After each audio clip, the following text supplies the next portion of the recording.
Here in Nantucket, I'm sitting with Jon Alterman. He's the VP of the CSIS, and he had a presentation yesterday about Saudi Arabia, but he's an expert about the Middle East, worked in the US government.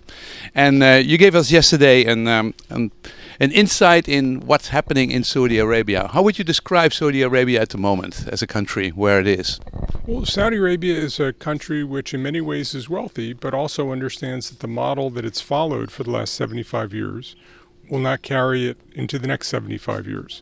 So there are some very necessary changes in the economy, changes in employment, changes in the workforce that they're trying to integrate. The question I think that they're facing is how do they do that and create an economic transformation without creating a political transformation? Because currently the political system and the economic system are intertwined. And the danger is that if you change the economic system, you're also going to change the political system, which the people who have political power fear.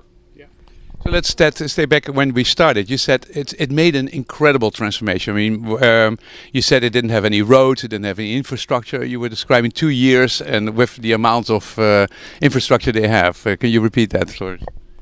So they had in 1950, they had about 200 kilometers worth of roads. They had no railroads, no airports. Currently, they have either 43 or 47,000 kilometers of roads, 214 airports, 1,300 kilometers of railroads. They had no public schools. Now they have 3.5 million children in public schools being taught by 300,000 teachers. That's a big jump. That's completely financed by the oil industry. And if you go there in Saudi Arabia, you see it's one big, gigantic air conditioning country. It's very hot, but it's also they love skating rinks. They love to use a lot of electricity. A quarter of the oil. I've seen a skating rink in Saudi Arabia. I've seen them in the UAE. Yeah. I haven't seen them in Saudi Arabia. But I mean, the reality for Saudi Arabia is that it costs about $10 a barrel to pump oil. Yeah. They currently get about $65 a barrel, which means the government is essentially printing money, and this is the way they distribute money to the population. Yeah. And how do they divide up that money? How is the system of distributing income?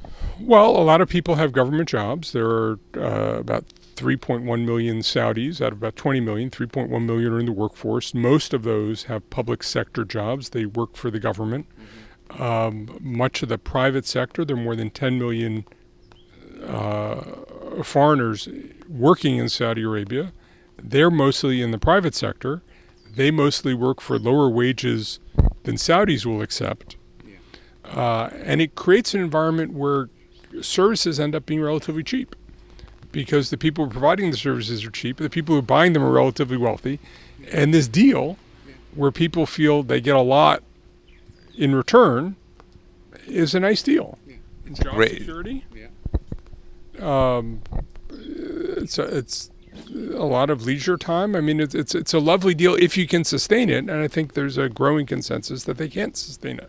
And why is that? Why can't they keep on printing money? Because they have the biggest oil reserves, they have the lowest cost of getting it out of the ground. I think two things are happening. One is the population is increasing, so the amount of oil wealth per person is drifting downward.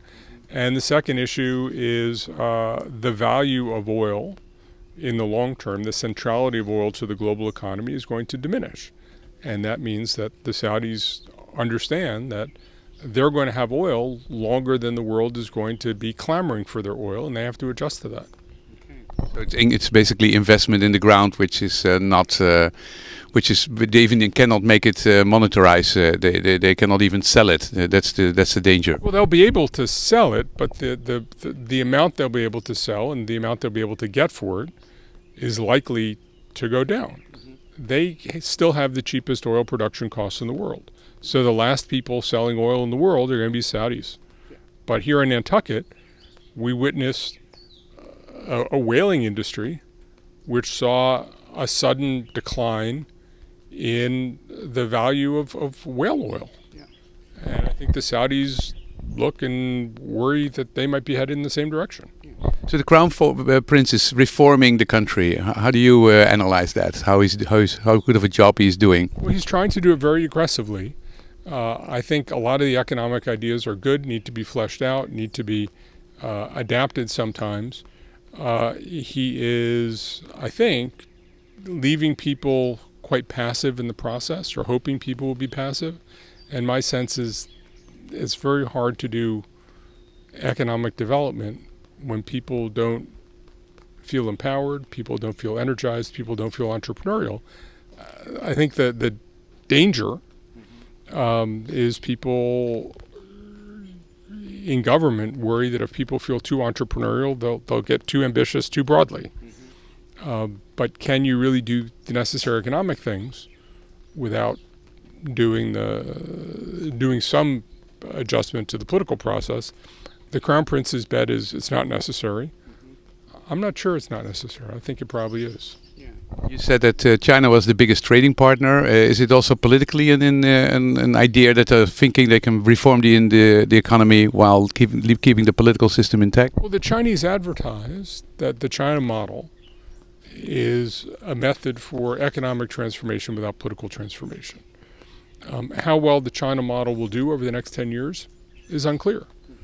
Certainly people in China are getting worried about whether they'll be able to sustain their economic growth. The other thing is, the work ethic in China is very different from the work ethic in Saudi Arabia. A lot of the social fabric is different, and I'm not sure how translatable the China experience is to the Saudi experience. Saudi Arabia has been a great partner. Last question. Saudi Arabia has been a great partner for the United States, very much supportive. How do you see that developing in the next period? Well, I think Saudi Arabia has been an important partner, and there have always been tensions in the relationship. The United States and Saudi Arabia are probably two countries in the world with the greatest sense that they have confidence that they know how the world should lead their lives. The Saudis are committed to their understanding of Islam, which they argue is the only legitimate understanding of Islam. I remember talking to a Saudi cleric who said, when I was talking about Southeast Asian Islam, which has a very different flavor, he said, well, if they understood Arabic, they'd know we're right. When I go to other places in the Arab world, people are beside themselves with the Saudis pushing the Saudi interpretation of Islam. Of course, people are upset about the United States pushing social, political, cultural mores around the world, a sense of American imperialism, cultural, political, economic. So I think you have two countries that have very different conceptions of how the world should run, and yet they've needed each other. The U.S. has seen Saudi Arabia as a very important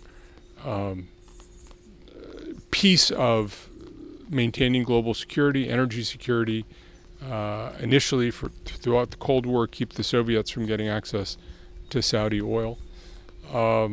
They've supported the United States in Afghanistan and Central America and other places where the U.S. felt had important things to do, even in Arab-Israeli peace. The Saudi peace initiative was something Americans thought a lot about. And the fact is, in the Middle East, the Saudis have an awful lot of influence, and it's a lot easier to get things done with Saudi support, and it's much harder to get stuff done with Saudi opposition. The United States provides Saudi Arabia things that it cannot possibly buy on its own in terms of security. They can buy the weapons, but in terms of the ability to use them and the ability to create alliances and all these things, the U.S. is irreplaceable to Saudi Arabia. The problem is, I think, that the United States wonders about whether this relationship still makes sense, partly with energy independence, a whole bunch of changes, partly with the murder of Jamal Khashoggi in the Saudi consulate in Istanbul. The Saudis wonder whether energy independence means the United States is going away. And I think there's a lot of anxiety in the Obama administration. Is this the beginning of the end of the U.S.-Saudi alliance?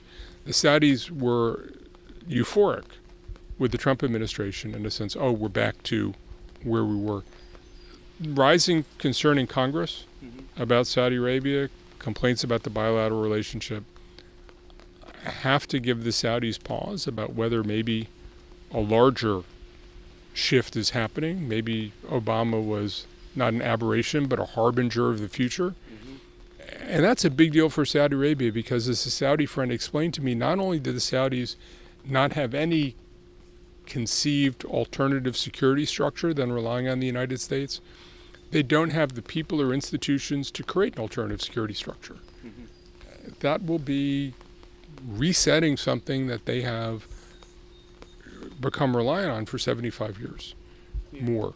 And that's a big change. I think they're beginning to think about what that might look like, but it's a terrifying prospect. Okay. Thank you. Thank you very much. Good luck. So what's your blog?